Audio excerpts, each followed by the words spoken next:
Yurak xuruji aynan infarkt ertalab ko'p kuzatiladi. Bunaqa ma'lumot yaqinda eshitdim. Aynan Germaniyada shuni tadqiqot qilishgan ekan. Kim masalan ertalab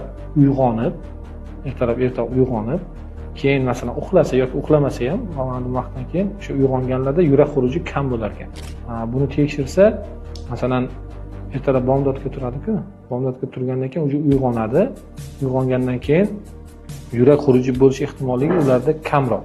Kim o'sha kechqurun uxlagandan to ertalabgacha uxlagan davom etadigan uxlash bo'lsa.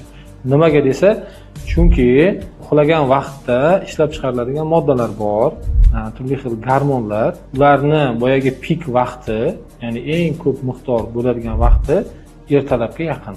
Bir uyg'ongandan keyin ular boyagi pikkacha chiqmaydi. Keyin ham yana bitta sababi, odam yotgan paytda gorizontal uxlaydi, yotganda qon oqishi sekinlashadi, tomirlar nisbatan bo'shashgan bo'ladi va qon quyuqlashadi. Qon quyuqlashgandan keyin qon oqishi sekinlashgandan keyin qon quyuqlash tabiiy. Uje infarkt xavfi bo'lsa, uje yana ham oshadi-da. Keyin infarkt bo'lib qoladi. Uyg'onganlarda bu xavf kamayadi. Ya'ni yurak xuruji, infarkt kamroq bo'ladi.